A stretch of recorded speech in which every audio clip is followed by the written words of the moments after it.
वक्रतुंड महाकाय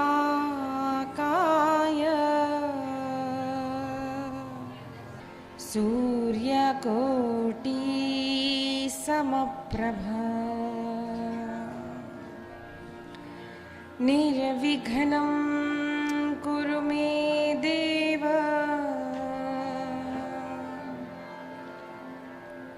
सर्वकार्येषु सर्वदा।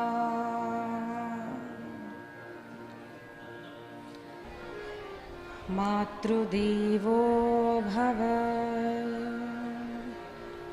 पितृदेवो भव आचार्यदेवो भव अतिथिदेवो भव परस्पर देवो भव।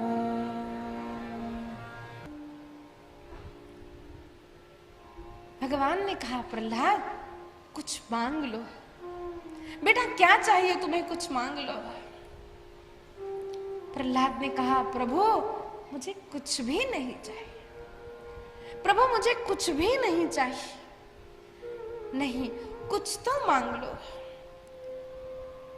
बार बार कहने पर प्रहलाद ने कहा बस एक दे दीजिए, मेरे बाबा ने आपका बहुत शत्रुत्व किया है, आपसे वैर किया है, बस मेरे बाबा का उद्धार कर दीजिए। तो भगवान नरसिंह ने कहा अरे वो तो कब का हो चुका है, जो जो भक्त मेरी भक्ति करता है ना उसका उद्धार, उसकी पिछली 10 पीढ़ियों का उद्धार, आगे के 10 पीढ़ियों का उद्धार तय होता है। 21 पीढ़ियां तर जाती है जिस घर में एक भक्त जन्म लेता है। कुछ मांग लो प्रहलाद। तो प्रहलाद जी ने कहा प्रभु इतने सारे लोग पाप करके नरक जाते हैं ना, उनका आप उद्धार करो। भगवान ने कहा ऐसा नहीं हो सकता, जो पाप करता है उसे दंडित करना ही पड़ता है। दंड से धर्म की स्थापना होती है, दंड से पाप का नाश होता है। प्रहलाद ने कहा प्रभु बात तो सत्य है, लेकिन कोई भी जीव दुख प्राप्त करता है मुझे बहुत दुख होता है। संतों को, दुष्टों को भी दुख देना अच्छा नहीं लगता। दुख भी, दुष्ट भी दुख प्राप्त करे उन्हें दुख होता है। माउली की प्रार्थना क्या मांगा है, दुष्टों को नाश मत करना प्रभु, दुष्टों की दुष्टता का नाश करना, सबकी इच्छा पूर्ण करना, सबका मंगल करना। एक अपना गांव नहीं, एक अपनी जाति नहीं, एक अपना देश नहीं, पूरे विश्व के लिए मांगा है। वसुधैव कुटुंबकम, ये सनातन धर्म की नींव है। अपनी जाति अपनी, हमने कल सुना इतना नीच बुद्धि वाला भारतीय नहीं था, भारतीय संप्रदाय नहीं है, भारतीय ऋषियों की धारणा इतनी नीचे गिरी हुई नहीं है। विश्व का कल्याण, आज भी हम नारे लगाते हैं विश्व का कल्याण। संत परदुःखी दुःखी असतात, दुसऱ्यांना दुःख झालं त्यांना दुःख होतं। प्रभु सबका उद्धार हो। तो भगवान ने कहा प्रहलाद ये कैसे हो सकता है, उनके जो पाप है उनके पापों का क्या होगा। प्रहलाद ने कहा प्रभु सारे पाप मैं भोगूंगा, मैं जाऊंगा नरक। नरक जाओगे, डर नहीं लगेगा। प्रभु जहां जहां हरि हरि हरि हरि कहा जाता है वो तो स्वर्ग नहीं, नरक नहीं, वो तो वैकुंठ हो जाता है। और जब मैं नरक में भी जाकर हरि हरि हरि कहूंगा, वो नरक थोड़ी ही रह जाएगा। कितना विश्वास है भगवान के नाम पर, देखिए कितना विश्वास है। भगवान हंस पड़े। भगवान ने कहा, बेटा कितना अच्छा भाव है, कैसे भक्त हो तुम मेरे। प्रहलाद, मैं तो तुम्हारा ऋणी हो गया हूं। उस भक्त प्रहलाद को अनेक आशीर्वाद दिए। भगवान कहते हैं, अरे इतनी बार बोल रहा हूं, क्या एक चीज मुझसे नहीं मांग सकते? तब प्रहलाद जी ने कहा, प्रभु अगर देना ही है तो एक बात दीजिए। प्रभु ऐसा मन मुझे दीजिए कि जिस मन में किसी से भी कुछ लेने की इच्छा न हो। प्रभु ऐसा मन दीजिए किसी से भी कुछ मांगने की इच्छा न हो। वही भक्त होता है, वही संत होता है, वही गुरु होता है। गुरु अपने शिष्य से कुछ प्राप्त नहीं करना चाहता है। संत 10 देने वाले को एक आशीर्वाद, 500 देने वाले को एक आशीर्वाद नहीं देते। सभी का कल्याण, सभी का कल्याण भक्त करते हैं। कोई इच्छा नहीं, एकमात्र इच्छा भगवान की प्रसन्नता की होती है। भक्तों को इच्छा भगवत प्राप्ति की भी नहीं होती, भगवान के प्रसन्नता की इच्छा होती है। प्रभु आपकी जो इच्छा, आप प्रसन्न रहो। दर्शन देने में प्रसन्नता है, दर्शन दो। नहीं देने में प्रसन्नता है, कोई बात नहीं, आप बस प्रसन्न रहो प्रभु। भक्त प्रहलाद का राज्याभिषेक हुआ है। अनेक वर्ष तक प्रहलाद ने राज्य किया। प्रहलाद के वंश का वर्णन किया है और 7वें स्कंद में वर्णन किया है 4 आश्रम और 4 वर्णों का। जब प्रहलाद की कथा कही तो उसके बाद शुकाचार्य वर्णन करते हैं, राजन नारद जी ने जब यह पूरी कथा धर्मराज से कही तो धर्मराज के आंख में अश्रु आ गए। उन्होंने पूछा, प्रभु सत्य बात है, भगवान पक्षपाती नहीं है, लेकिन ये तेज कृष्ण में क्यों चला गया? तब नारद जी ने कहा, अरे तुम क्या समझते हो? ये तुम्हारे घर जो इतने संत आते हैं, इतने ऋषि आते हैं, तुमसे भेंट करने के लिए आते हैं, तुमसे कुछ मांगने के लिए आते हैं? नहीं, ये तो निमित्त है तुम्हारे पास आने का, तुम्हारे यत्न का निमित्त है। वो तो भगवान का दर्शन करने के लिए आते हैं। भगवान का दर्शन, कौन है भगवान, कहाँ है भगवान? भगवान कन्हैया कहने लगे, नारद जी बताना नहीं। लोग थोड़ा कुछ करते हैं तो बोलते हैं हमारा थोड़ा परिचय बताइए आप। भगवान संत कैसे अपना परिचय छिपाते हैं? भगवान ने कहा मेरा परिचय देना नहीं। लेकिन नारद जी ने बता दिया, अरे ये जो तुम्हारे सामने बैठे हैं ना कृष्ण, ये ही भगवान है।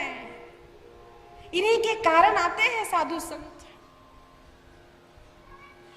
भगवान पक्षपात नहीं करते, भगवान हर जीवात्मा से प्रेम करते हैं।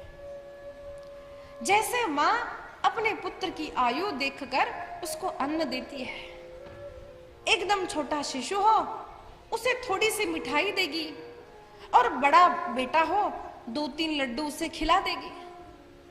अगर छोटा बच्चा कहे माँ आपको तो है ना भैया ही पसंद है, मुझे इतना दिया, भैया को 3-3 लड्डू खिला दिया आपने, तो माँ हंस पड़ेगी ना, बेटा तुम तो छोटे हो, ज्यादा खाओगे अपच हो जाएगा, वो बड़ा है उसकी पचन शक्ति ज्यादा है, वो पुष्ट होगा, तुम ज्यादा खाओगे तुम बीमार पड़ जाओगे। कब किस भक्त को क्या देना है क्या नहीं देना है ये हमसे भगवान अच्छा जानते हैं। इसीलिए गरीब हो तो संतोष मानो, श्रीमंत हो तो संतोष मानो, स्वस्थ हो संतोष मानो, बीमार भी होना समझ लेना ये भगवान की ही कृपा है। जो जो अवस्था हमें प्राप्त होती है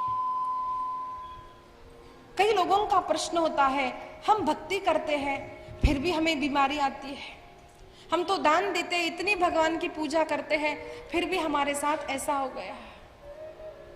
एक बात देखिए, हम जैसे भगवान की भक्ति सब अनुकूल होने पर करते हैं, उससे कहीं अधिक भक्ति हम प्रतिकूलता में करते हैं। अनुकूलता में तो कभी कभार कृष्ण कृष्ण कह लेंगे, लेकिन प्रतिकूल परिस्थिति में अधिक बार अधिक व्याकुलता से हे कृष्ण बस रक्षण करो कृष्ण कृष्ण, तो व्याकुलता ज्यादा होती है। वो व्याकुलता बढ़ाने के लिए भगवान दुख देते हैं। अनेक जन्मों के पापों का नाश करने के लिए भगवान प्रतिकूलता देते हैं। प्रतिकूलता भी भगवान का ही प्रसाद है, याद रखना है। इसीलिए भक्त अनुकूल परिस्थिति हो प्रतिकूल परिस्थिति हो, भगवान की भक्ति कभी छोड़ता नहीं है। सप्तम स्कंद के अंत में 4 वर्ण 4 आश्रमों का वर्णन किया। हमने कल श्रवण किया कि 4 आश्रम क्या होते हैं, ब्रह्मचर्य, गृहस्थ, वानप्रस्थ और संन्यास आश्रम। 4 वर्ण है, ब्राह्मण, क्षत्रिय, वैश्य और शूद्र। इसका भी हमने कल श्रवण किया। हर आश्रम का उद्देश्य, हर वर्ण की सृष्टि भगवान ने स्वयं की है। चातुर्वर्ण्यम मया सृष्टवा, भगवान ने स्वयं इनकी रचना की है। क्यों? लोगों में भेद लाने के लिए नहीं, इस समाज में व्यवस्था बनाए रखने के लिए। हमें लग सकता है अरे भाई ब्राह्मणों को ज्यादा मान है, किसी को लग सकता है कुछ भी हो ये क्षत्रिय यानी मंत्री, इनको ऐसा नहीं है। हर काम हर व्यक्ति नहीं कर सकता। समाज में हमें कुछ क्षत्रियों की आवश्यकता है। कौन क्षत्रिय है? जो देश का रक्षण कर सकता है, जो अपनी शक्ति का उपयोग प्रजा के रक्षण के लिए, देश के रक्षण के लिए उपयोग करता है। ब्राह्मण वह है जो यज्ञ करता है, यज्ञ करवाता है, जो दान लेता है, दान देता है, जो अभ्यास करता है, जो अभ्यास करवाता है। वैश्य धन कमा करके सारे लोगों में वितरित करने के लिए अखंड यज्ञ, वैश्य लोगों को यज्ञ करने के लिए बहुत कहा गया। क्यों? Decentralization of wealth.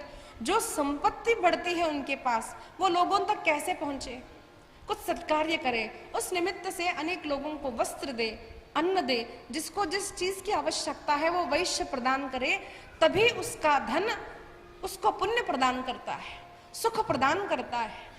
सेवा करने वाला समाज क्षुद्र समाज है, सेवक लोग, कोई कम या कोई ज्यादा नहीं है, सबकी अपनी अपने स्थान पर महत्व है। ऑपरेशन करना हो तो इंजीनियर नहीं काम आता, डॉक्टर को ही बुलाना पड़ता है।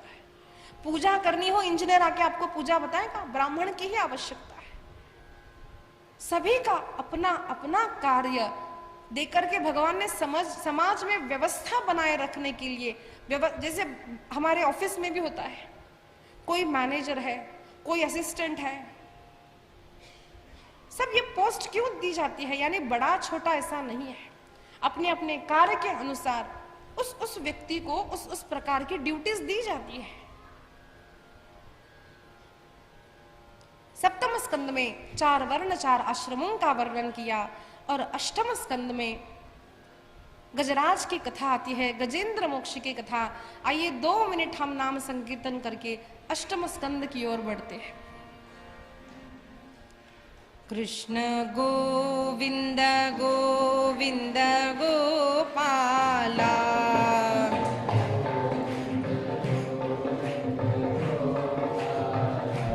राधे गोविंद गोविंद गोपाला,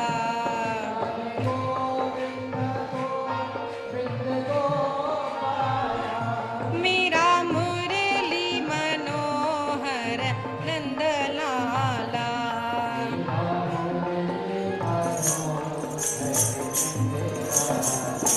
मेरा मुरली मनोहर नंदलाला,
श्रीमद्भगवते वासुदेवाय। अष्टमस्कन्धः। आसीद्गिरिवरो राजन् त्रिकूट इति विश्रुतः। क्षीरोदेनावृतश्रीमन् योजनायुतमुच्छ्रितः। आसीद गिरिवरो राजन। शुकाचार्य वर्णन करते हैं राजन, त्रिकूट नामक एक पर्वत पर अत्यंत बलवान एक गजेंद्र रहता था। अनेक हाथियों का 10,000 हाथियों का बल रखने वाला यह गजेंद्र अत्यंत अहंकारी था। अनेक पत्नियों का वह पति था, अनेक संतति थी, उसका बहुत बड़ा परिवार था। उसे लगता था कि मुझे कौन क्या कर सकता है, बड़ा परिवार, बड़ी सत्ता। उसे देख करके उस वन के सारे पशु डर जाते थे। एक दिन गर्मी का समय था, वह एक सरोवर में स्नान करने गया। तब उसके पैर को एक ग्राह ने पकड़ लिया, एक मगर ने पकड़ लिया। उसे लगा ये मगर मुझे क्या कर सकती है, बस पैर यूं छिड़कूंगा दूर हो जाएगी। बहुत प्रयत्न किया लेकिन ग्राह ने छोड़ा नहीं। थोड़ा बल लगाया, फिर अधिक बल लगाया, फिर पूरा बल लगाया, ग्राह ने छोड़ा नहीं। तब गजेंद्र व्याकुल हो गया। अनेक गज उसकी पत्नियां, बच्चे एक को एक पकड़कर उस गज को बाहर खींचने का प्रयास करने लगे, लेकिन वो निकल नहीं रहा था। एक दिन हो गया, दूसरा दिन हो गया, अनेक माह हो गए। अब सबको भूख लगने लगी। 2-4 हथनियां जाती है, हाथी जाते हैं, भोजन खाकर आते हैं, फिर इसको देते हैं। फिर धीरे धीरे धीरे करके एक एक एक करके हुए सारे हाथी चले गए और आज वह गज अकेला रह गया। आज वह गजेंद्र अकेला रह गया। आज वह सोचने लगा, ये क्या स्थिति मेरी हो गई है। अब वो धीरे धीरे डूबने लगा है। जिन पत्नियों पर, जिस परिवार पर मेरा अभिमान था, विश्वास था, वह परिवार मुझसे दूर हो गया। मेरे पुत्र मुझसे दूर हो गए। अब कोई उस गजेंद्र से भयभीत नहीं, जो स्वयं डूब रहा है वो हमें क्या कर सकता है। सारे लोग अब अपनी तरह घूमने लगे। वो गजेंद्र देखता है, अरे मेरी तो कोई सत्ता ही नहीं रही, न सत्ता है, न परिवार है, न बल है। अब मैं मर जाऊंगा, अब मैं मर जाऊंगा। धीरे धीरे डूब रहा है। उसकी स्थिति कैसी है? अत्यंत व्याकुल वो गजेंद्र हो गया। जब व्यक्ति बीमार होता है, उसका परिवार भी उसे छोड़ देता है। भले प्रेम हो, मुझे बताइए क्या कर सकते हैं? डॉक्टर ने कहा हम कुछ नहीं कर सकते, बस परिवार वाले आएंगे, डब्बा लेकर आएंगे। डॉक्टर ने कहा खा भी नहीं पाएंगे, इनको नली से अन्न देना पड़ेगा। 1-2 बार थोड़ा रो लेंगे हमारे लिए। क्या करेगा परिवार? क्या करेगी हमारी सत्ता? क्या करेगा हमारा यौवन? कुछ काम नहीं आता। मृत्यु का क्षण पास पास आ रहा है। अब वो पूरा डूबता गया और अत्यंत व्याकुल जब हुआ, उसे अपना पूर्व जन्म याद आया कि पूर्व जन्म में मैंने जिस श्री हरि की भक्ति की थी, आज मैं उसे ही पुकारूंगा। सब छोड़कर चले गए, लेकिन मेरे भगवान आएंगे और भगवान को पुकारता है, हे गोविंद, हे गोपाल, हे गोविंद, हे गोपाल, हे मुकुंद,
तद्वदार्तमुपलभ्य जगन्निवासः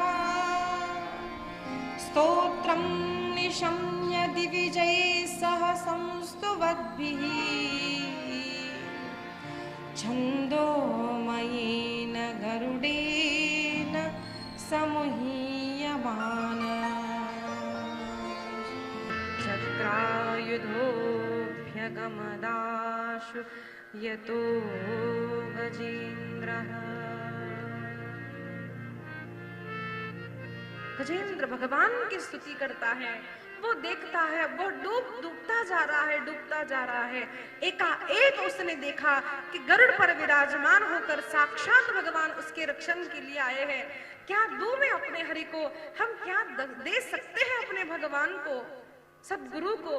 उसने देखा पास में एक पुष्प है, मन रूपी पुष्प उसने भगवान को अर्पण कर दिया। भगवान आए अत्यंत वेग से, प्रथम ग्राह का विनाश किया, उसे सद्गति दे दी, उसके पश्चात गजेंद्र को सद्गति दी है। अरे जो मेरे भक्त के पैर पकड़ता है, दासों का उद्धार पहले होता है, फिर दास का उद्धार होता है। ग्राह का उद्धार किया, गजेंद्र का उद्धार किया। गजेंद्र ने अत्यंत सुंदर स्तुति भगवान की। पूर्व जन्म में ग्राह हो नामक गंधर्व था। देवल ऋषि के शाप से वह ग्राह हुआ था और इंद्रद्युम्न नामक राजा शाप के कारण गजेंद्र हुआ था। दोनों का ही उद्धार हुआ। शुकाचार्य वर्णन करते हैं, राजन भगवान ये नहीं देखते कि मुझे पुकारने वाला जीव धनवान है अथवा गरीब, पशु है अथवा मानव, तो वो जाति के कारण भेद कैसे करेगा? आज एक गज के लिए साक्षात भगवान हरि अवतार लेकर गरुड़ पर विराजमान होकर आए हैं। गजेंद्र का उद्धार हुआ है। अष्टम स्कंद में भगवान के अनेक मनवंतरों की कथा है। एक मनवंतर में भगवान ने हरि अवतार धारण किया है। शुकाचार्य वर्णन करते हैं, राजन दूसरे मनवंतर में भगवान ने अनेक अवतार ग्रहण किए। जब देवताओं ने समुद्र का मंथन किया, सारे देवता भगवान के पास आए, प्रभु बार बार असुरों में देवताओं में युद्ध होता है, हमें कोई ऐसी शक्ति प्रदान करो, ऐसी बूस्टिंग एनर्जी प्रदान करो कि हम इन असुरों से सदैव जीते। भगवान ने कहा कुछ भी प्राप्त करना हो तो जीव को मंथन करना पड़ता है। We have to try for it. ऐसे बनी बनाई प्लेट सामने नहीं आती। अगर आ भी गए सामने खाने की प्लेट तो हमें हाथ से खाना तो पड़ता है, खाने के बाद चबाना तो पड़ता है, मंथन करना पड़ेगा। सभी देवताओं से कहा, देखो इस संसार में कोई भी काम करना हो तो अकेले से नहीं होता, we will need a team. क्योंकि इस संसार में ऐसे लोग होते हैं, हम कुछ भी अच्छा करना चाहे तो वो काम न बने, ऐसा प्रयत्न करने वाले लोग हर व्यक्ति को मिलते हैं। वो घर के हो, सगे संबंधी हो, बाहर के हो, मिलते ही जाते हैं। उन्हीं को असुर कहते हैं। लेकिन हम ऐसे व्यक्तियों का जीवन में अगर तिरस्कार करेंगे तो वो हमारा काम अधिक बिगाड़ेंगे। तो भगवान ने कहा, देखो समुद्र मंथन करना है तो तुम्हें असुरों से मैत्री करनी पड़ेगी। तो सारे देवता असुरों के पास गए, असुरों से कहा कि हम सब मिलकर समुद्र का मंथन करेंगे। किस लिए करेंगे? अमृत निकलेगा। तो असुरों ने कहा, देखो इस काम में जो भी लाभ मिलेगा उसमें हम 50-50 करेंगे और जो भी लॉस होगा ना वो सब तुम्हारा है। अब हमारे आसपास के लोग भी ऐसे होते देखिए, अच्छा जब हो जाता है तो लोग अपना क्रेडिट लेना चाहते, देखो हमने किया ना इसलिए ऐसा हुआ, देख हमारा नाम तो आना ही चाहिए। कुछ लॉस हो गया, अरे हम तो पहले कहते नहीं थे ऐसा मत करो। पहले कहा नहीं होता, लेकिन बिगड़ने के बाद जरूर बोलने वाले 4 लोग आएंगे। हमने कहा था अच्छा, लेकिन अब जब ऐसे लोग हमारे साथ होते हैं तो हम अगर बोलेंगे देखो तुम तो इतने बुरे हो, बस तुम है ना बस आओ भी मत हमारे साथ, हमारे शादी में मत आना, ऐसे लोग जानबूझकर आएंगे। अब लोगों को अनुभव है कि घर में शादी हो, कुछ फंक्शन हो, कुछ भी कार्यक्रम हो, कुछ ऐसे लोग देखने के लिए आएंगे, यहाँ कमी है वहाँ कमी है वहाँ, ये ठीक ही नहीं था। आते ही कि नहीं, सबको अनुभव ऐसे होते लोग, उसको और बिगाड़े कैसे। तो अगर हम अपने ऐसे संबंधियों से कहे तुम आना नहीं, तुम्हारे वो ज्यादा करते हैं, तो इसलिए उनसे कैसे बात करें। भगवान ने यहाँ फॉर्मूला दिया है, मैत्री करो, सामने से बोलो, नहीं आप आना जरूर, आपके आशीर्वाद से होना चाहिए काम। जब हम ऐसे दुष्टों को मान देते हैं ना, वो थोड़ा शांत रहते हैं। ऐसे ग्रहों को शांत करना पड़ता है। तो भगवान बोले जाओ असुरों के साथ मैत्री करो। उन्होंने कहा 50-50 ठीक है, तो असुरों को लेकर आए। अब समुद्र मंथन का काम आरंभ किया। भगवान ने कहा वासुकी सर्प को लाओ, मंदराचल पर्वत पर बांधो और समुद्र का मंथन करो। समुद्र का मंथन आरंभ हुआ। एक और देवता है, एक और असुर है। तो असुरों को जब पूंछ की ओर खड़ा किया तो असुरों ने कहा हम थोड़ी कम है, हम पूंछ की ओर क्यों खड़े रहे। ये भगवान की आइडिया थी। भगवान ने पहले कहा इनको पूंछ की ओर खड़ा कर, क्योंकि भगवान जानते थे। इसीलिए कोई भी काम करना होना, बड़ों की गाइडेंस बहुत आवश्यक है। जो वृद्ध होते, वृद्ध यानी बूढ़ा व्यक्ति नहीं, वृद्ध यानी बड़ा व्यक्ति। वयोवृद्ध यानी आयु में जो बड़े हैं, वृद्ध ज्ञान वृद्ध, ज्ञान में जो बड़े हैं। तो जब हम कोई भी काम करते हैं तो हमसे बड़े लोग जो है, ज्ञान वृद्ध है, उनके ज्ञान का उपयोग करना चाहिए। गुरुदेव कहते हैं, महाभारत का सूत्र है, कोई भी काम करना हो तो एक ऐसी टीम होनी चाहिए जिसमें वृद्ध भी हो और तरुण भी हो। वृद्धों का ज्ञान काम में लो, वृद्धों का धन काम में लो और तरुणों की शक्ति काम में लो। अगर बूढ़े को कहोगे ना भागो, वो नहीं भाग पाएंगे। वो भले आपको पैसा दे दे, वो भाग नहीं पाएंगे। उनके अनुभव का उपयोग करो। तो ज्ञान वृद्ध और वयोवृद्ध अलग है। तो इस प्रकार से भगवान ने पहले ही सलाह दी थी कि उन्हें पहले पूंछ की ओर खड़ा करो। तो जैसे ही एक दुष्टों में एक होता है कि जो दिया वो पक्का अच्छा नहीं है। एक कथा आती है, एक माताजी थी, अपने पति से इतना झगड़ा करती, वो कहते राइट तो वो लेफ्ट बोलती, वो कहते काला तो वो कहती गोरा, वो कहते करो तो वो बोलती मैं नहीं करूंगी। अभी उसका सूत्र था, पति जो कहे उसका उल्टा करना। तो एक बार ऐसा हो गया, दोनों ही यात्रा पर गए थे।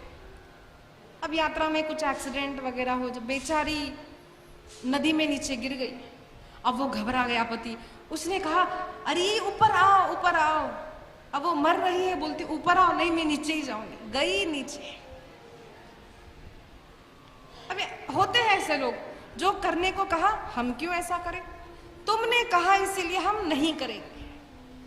तो पूछ जैसे ही दे दी, कहा पूछ जानबूझ कर दी है, हम तो मुख की ओर खड़े रहेंगे। तो जैसे ही मुख की ओर गए तो उनको दाह होने लगा। फिर यहां से देवता पूंछ की ओर आए, कोई बात नहीं, आपने ही तो कहा था। ये कूटनीति है, ये महाभारत में आती है। महाभारत में बहुत बहुत बड़ा प्रकरण आता है कूटनीति का, कि किस तरह से किसी को फंसाया जाए, किस तरह से अपना अपना काम बना लिया जाए, ये सब आता है। तो इसको जब बड़े विस्तार से गुरुजी बता रहे थे तो हमने पूछा गुरुजी ये सब क्यों। गुरुजी ने कहा ये करने के लिए सीखना नहीं है, ये हमारे साथ कोई ना करे इसके लिए जान लो, है ना।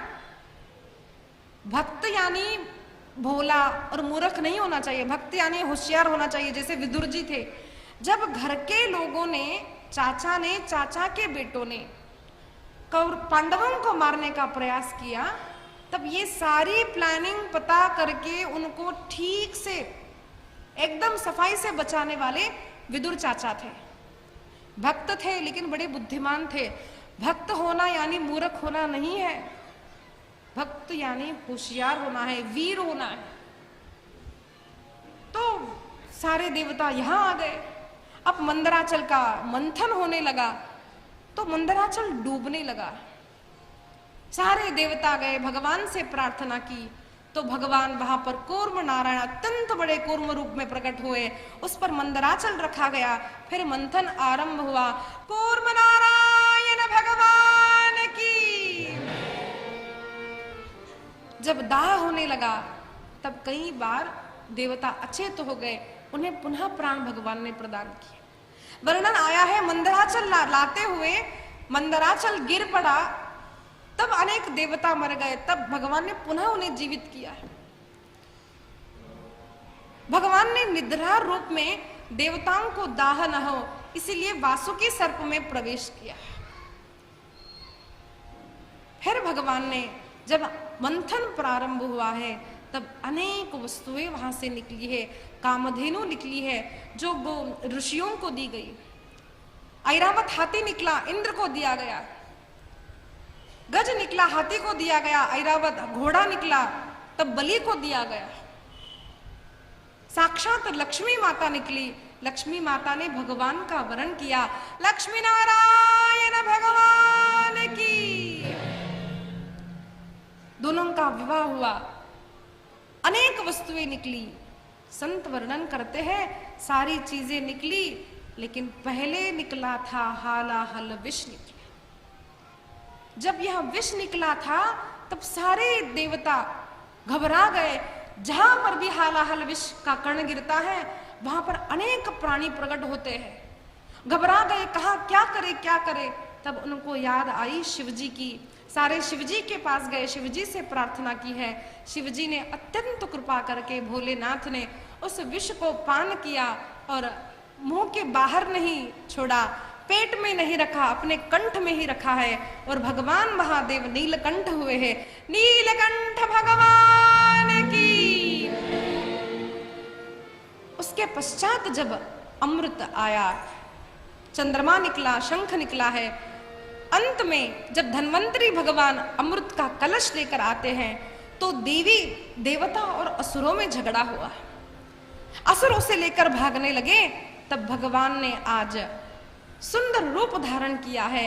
आज पुरुष रूप नहीं, आज नारी का रूप धारण करके भगवान आए हैं।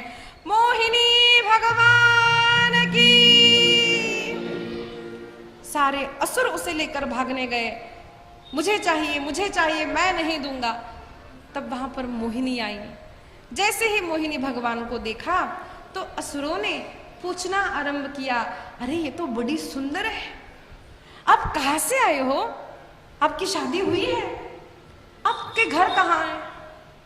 ये सारी बातें पूछने लगे। बड़े मोहित हो गए असुर। तब मोहिनी भगवान ने उत्तर दिया, मेरा नाम मोहिनी है, मेरा एक घर नहीं, जो पुरुष मुझसे प्रेम करता है मैं उसके घर में जाती हूं, मेरे कई सारे घर हैं। अब उन्होंने कुछ अलग अर्थ इसका लगा लिया, हम प्रेम करेंगे तो हमारे घर भी ये स्त्री आ जाएगी। तो उन्होंने कहा, देखो हम में तो झगड़ा हो रहा है। क्यों झगड़ा हो रहा है? कहा अमृत के कारण। तो मोहिनी ने कहा, देखो तुम एक बात अगर मुझसे कह दो कि मैं इसे बांटू तो मैं बांट दूंगी, तब झगड़ा नहीं करोगे ना? हाँ हाँ हाँ, तुम जरूर बांटना। इतने मोहित हो गए कि अपना विवेक खो बैठे। तब मोहिनी भगवान ने कहा, देखो किसी की नजर का नहीं खाना चाहिए। वो देवता ताकते हैं तुम्हारी ओर, सारे देवताओं को एक और बिठाएंगे, तुम एक और बैठ जाओ। उन्हें नीचे ऊपर का पानी दे दूंगी, तुम्हें नीचे की मलाई दे दूंगी। हाँ हाँ हाँ जरूर। मोहिनी जो भी कहती हाँ हाँ करते। लेकिन जरा सोचिए, अमृत में क्या ऐसा होता है? पानी और नीचे का भाग ऐसा नहीं होता। लेकिन मोहित कर दिया मोहिनी भगवान ने। और सारा अमृत जब देवताओं को पिलाने गए, उस पंक्ति में दो असुर बैठ गए। उन दो असुरों को पहचान लिया तब भगवान ने अपना सुदर्शन चक्र निकाला, उसका शिरच्छेद कर दिया है। वही राहु और केतु हो गए। फिर असुर और देवताओं में युद्ध छिड़ गया। इस लीला का एक अर्थ तो यह है कि देवी देवताओं में युद्ध हुआ और अमृत निकला। अमृत उसे ही मिला जिस पर भगवान की कृपा होती है। दूसरा एक अर्थ यह संत वर्णन करते हैं कि इस संसार में व्यक्ति जब किसी भी वस्तु के लिए कुछ प्राप्त करने के लिए जब मंथन करता है, तब उसे, जैसे अभी हमने सुना, कुछ दुष्ट लोगों से भी संधि करनी पड़ती है। दूसरी बात है कि हम जो भी प्राप्त करते हैं वो अपने बल से नहीं प्राप्त करते, वो भगवान की कृपा से प्राप्त करते हैं। भगवान ने मंदराचल से गिरे हुए असुरों को जीवन दान दिया। निद्रा रूप में भगवान ने सभी को स्वस्थ रखा। भगवान ने कूर्म रूप में आकर के उस मंदराचल को अपनी पीठ पर उठाया। वैसे ही भगवान हमारे संसार को अपनी पीठ पर रखकर सहारा देते हैं। अनेक वस्तुएं इस संसार में निकलेगी। आप जब किसी वस्तु के लिए प्रयत्न करेंगे तो आपको बहुत कुछ मिलेगा। केवल धन दौलत नहीं, पदवी नहीं, तो हमें अपमान को भी सहन करना पड़ेगा। अपमान रूपी हलाहल विष पीना पड़ेगा। कई लोग बिना कारण अपमान करते हैं, अपने काम में अड़चने पैदा करते हैं, लेकिन घबराना नहीं। उसका क्या करना चाहिए? उस अपमान को मुंह से बाहर न निकाले, पेट में न रखे, अपने कंठ में ही रखे। मुंह से बाहर निकालोगे तो उस व्यक्ति के लिए अपशब्द बोलेंगे, पेट में रखोगे तो वो कभी ना कभी बाहर निकल जाएगा। शिव जी की तरह कंठ में ही उस बात को धारण करो, धैर्य रखो, सहन करो। लोग ऐसे होंगे, आप कुछ अच्छा करना चाहे, कदाचित वो अपने ही परिवार के हो, अपने ही मित्र हो, अपना ही कोई सगा संबंधी हो, कर सकता है, उसको सहन करो।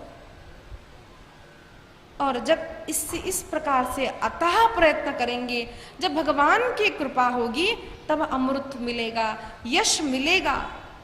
लेकिन तब भी उस पदवी को, उस सुख को छीनने के लिए असुर आएंगे।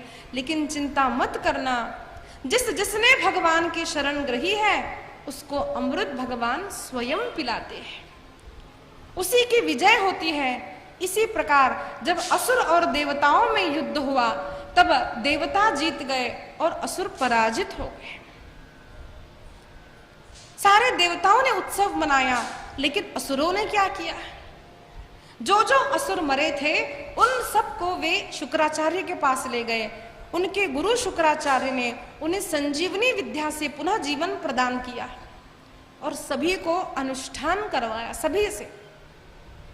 सभी असुरों से शुक्राचार्य महाराज ने अनुष्ठान करवाया। फिर सारे असुर बलवान हो गए।